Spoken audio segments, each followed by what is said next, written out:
How you guys all doing? Jason, Eastern Power Wash and Seal Coat, Milford, Connecticut. Figured make a video. Today's Tuesday, sometime in late October here, but we got hired by this Milford resident to come clean her cedar fence, and as you can see here, it's pretty gnarly. It's got quite a bit of mildew and algae growing on it, and she's also got a fair amount of lichen, which she described as white stuff. And this is stuff that typically likes to grow on tree trunks and things like that. It just likes growing on wood, and so this fence is pretty much covered with it. All the black stuff is all just mildew and algae that's been growing into the wood. So she hired us to come out and clean it for her, so that's what we're doing. So I figured I'd make a quick video on how we clean cedar fences and the results that we get. So first things first is we basically have, sorry, I'm not the best at making videos. First thing we're going to do is we're going to treat this fence with a mixture of sodium hypochlorite and some commercial detergent. The sodium hypochlorite is going to sanitize and kill all this lichen, all the mildew, all the algae. And we're going to let that dwell for maybe 10-15 minutes until everything starts to turn white. Once it's white or brown, we know it's dead, and we know we're going to be able to take it off easily with the next step, which is the rinse. But first thing is you got to do is you always got to make sure that you cover any sort of vegetation that you have that may be, living around where you're going to be spraying sodium hypochlorite. This is a nice rose bush. I could probably spray and not getting on the rose bush, but I don't want to take any chances. This is a really nice plant. Last thing you want to do is do damage to any of the clients' shrubbery or greenery. Typically, when we have sensitive plants like this, I like to cover them over with plastic. But before I cover them over, I like to pre-rinse with water and then cover it over. So I'm going to go get my washer started, get some fresh water going in here, get this all nice and hosed down, then cover it with plastic, and then we'll treat with chemicals. So I'll be back in a little bit. All right, so I'm back. Got my washer on. Hope you all can hear me. So I'm just going to take and switch up my tips to my rinse tip. It's a low pressure rinse tip. And I've got all straight fresh water in my line. And so we're just going to give this a rinse.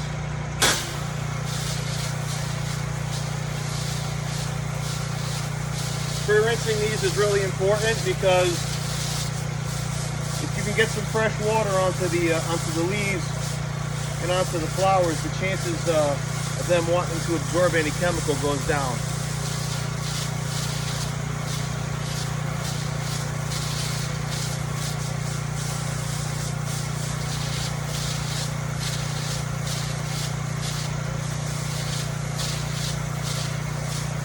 All right,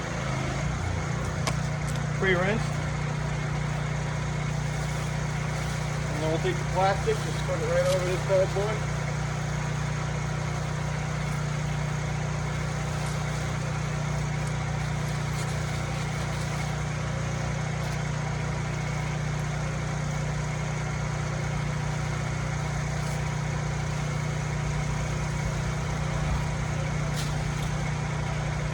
So now at least we have most of the greenery on this plant it's covered up, and we can start to apply our chemical.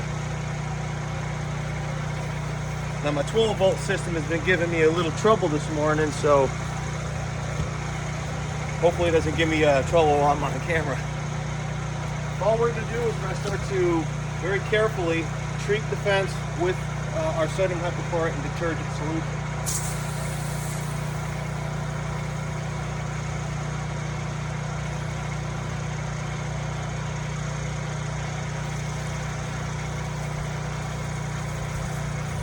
I'm having pressure issues with my 12-volt system this morning. Luckily, it's not that big of a deal. I don't need a lot of pressure. on this particular job. If I was on a roof job, that'd be a problem.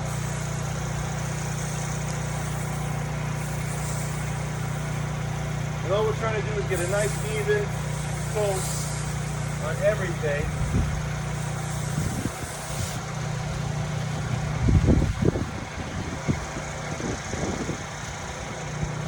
That's what happens to plastic when it gets windy.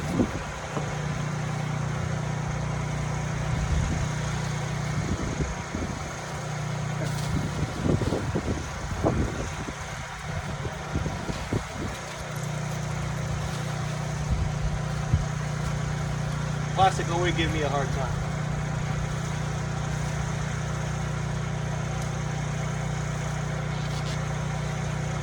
Hopefully it stays on for like 5 minutes. And you can already start to see the chemical starting to kill all that organic growth that's on this fence. It's doing its job.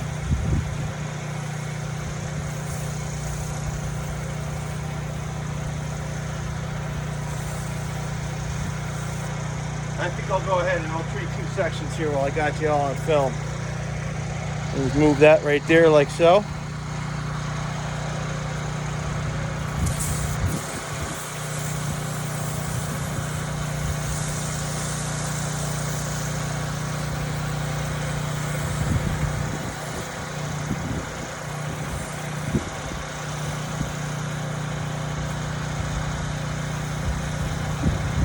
Real important to make sure that we don't get any overspray. You got to be real surgical when you're applying this chemical. You don't want to be blowing it over the fence into the neighbor's yard or anything like that.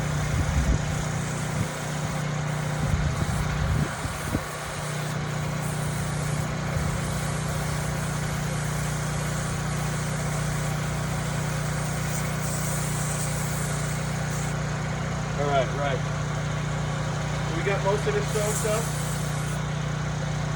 And the point of applying the chemical and applying the sodium hypochlorite is when you're washing any sort of wood fence, soft wood, cedar, pine, pressure treated, anything like that, it's all soft wood.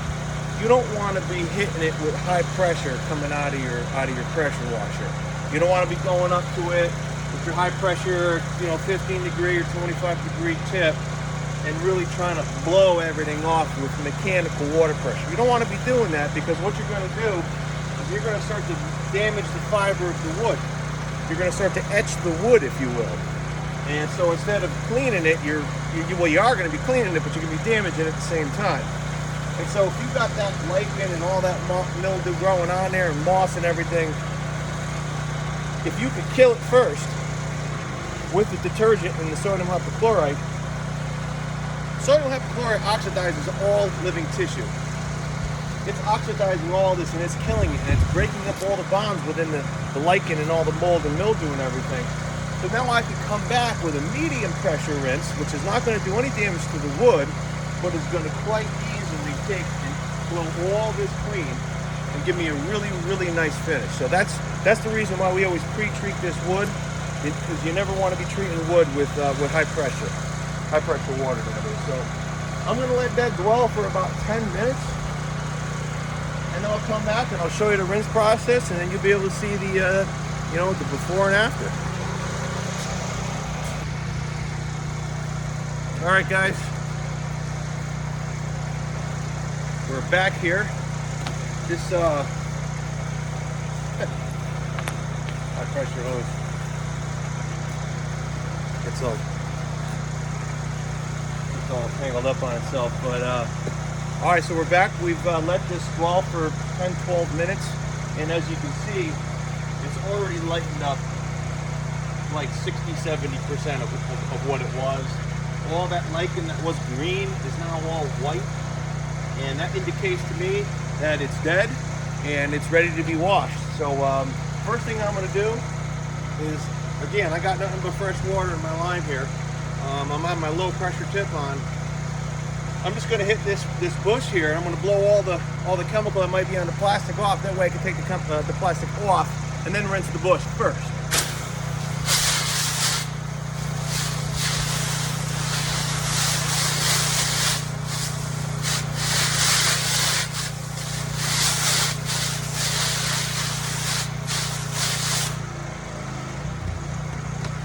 Now I applied that chemical very carefully, so I think I don't really have much overspray on this to begin with, but again, customers are very particular about their shrubs and their plants and everything, and so you got to do everything you can to make sure that you don't damage them. And here at Eastern Power Wash, that's what we do. Now I will hit it again.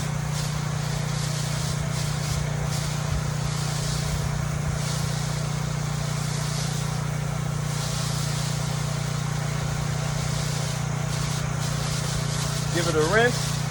Make sure that this plant has no chemical on it. It's nice and healthy, and we won't have any issues with the homeowner calling us back because we damaged their beautiful rose bushes here.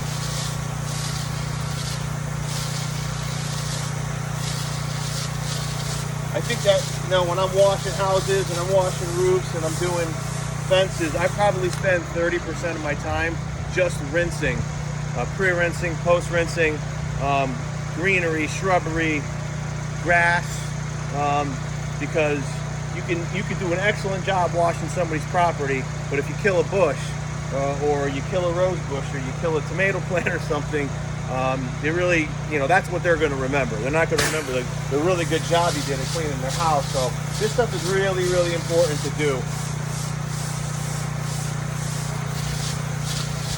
So now that's all sufficiently rinsed. Now I'm going to go over and put my medium pressure rinse tip on, and we're going to go and rinse this section of the fence here. It may seem like I'm putting high pressure on. I'm not. You know, I'll show you what I'm going to put on. That may seem like high pressure, but you can put your hand in front of that, so it's really not that bad. And again, I'm going to be holding it a particular distance off the fence, which is going to be just enough pressure to blow all the organics off, but not enough pressure that I'm damaging or etching the wood. All right. So let's give this a try here.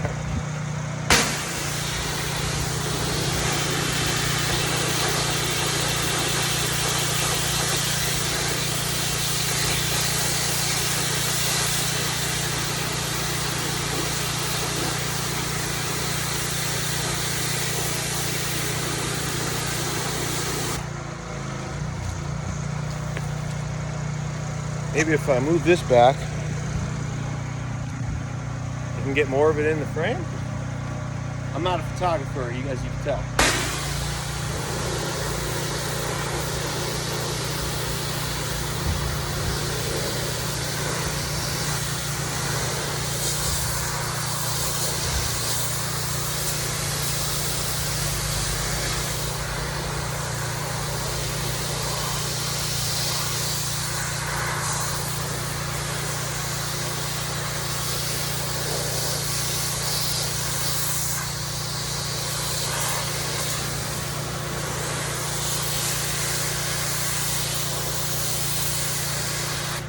Sometimes you got to get a little bit closer with the nozzle to get that lichen off, because that lichen's on there thick. It's probably 1/8 of an inch thick of lichen, and it really likes to stick to that wood.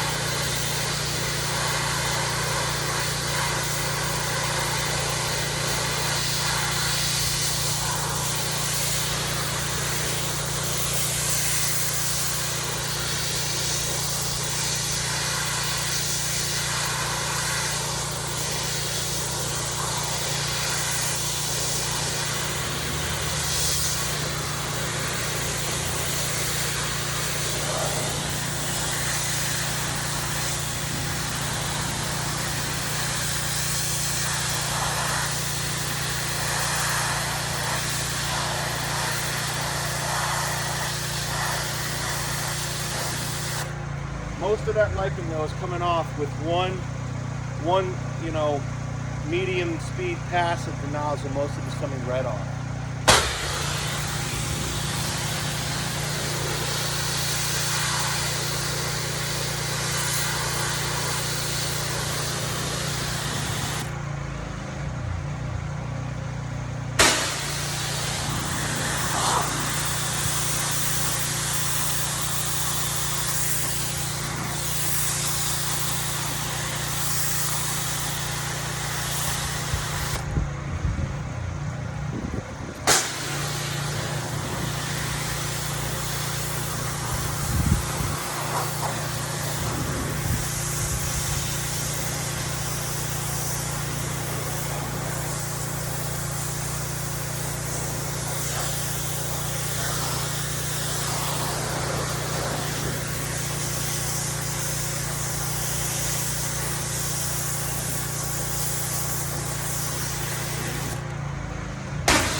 like to start with the cross supports of the fence first, and that way I can switch my nozzle 90 degrees, and then I can go up and down each board.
Again, hitting those boards, medium pressure. Like I said, I could put my hand in front of that.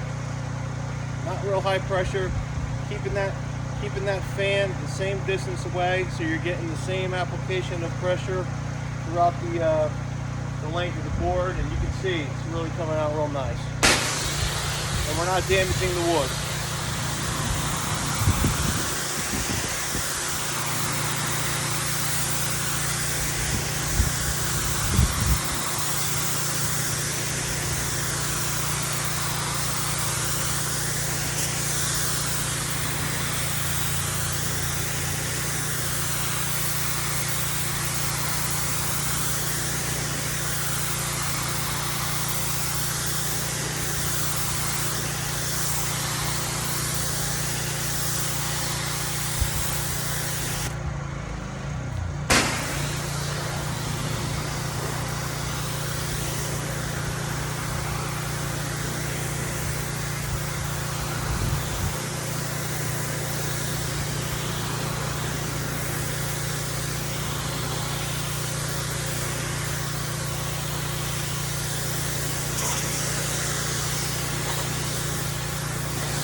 That right there is the finished product.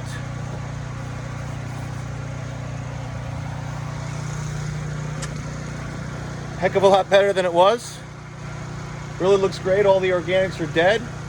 The lichen is all gone. All the mildew, everything is good. And what you have is the true, you know, the color of the cedar that's underneath, and that's what the client's looking for. So I'll bring you over here real quick, and I had a section of fence I had washed already, and that's starting to dry, and here you can really see here's where I had left off. But as you can see here on the right, on this side, that's starting to dry. I cleaned that about 20 minutes ago, and that was really heavily burdened with lichen, and this is actually what it looked like. This is what it looked like originally before I washed it. And that's what it looks like after. So, yeah, I hope you guys enjoyed the video. I appreciate you taking the time to watch it. Jason, Eastern Power Wash and Seal Coat, Milford, Connecticut. We do house washing, roof washing, fences, concrete, patios, paver patios, decks, you name it. If it's outside, we clean it. give us a call, 203-997-0125, or visit us at www.easternpws.com. Have a nice day.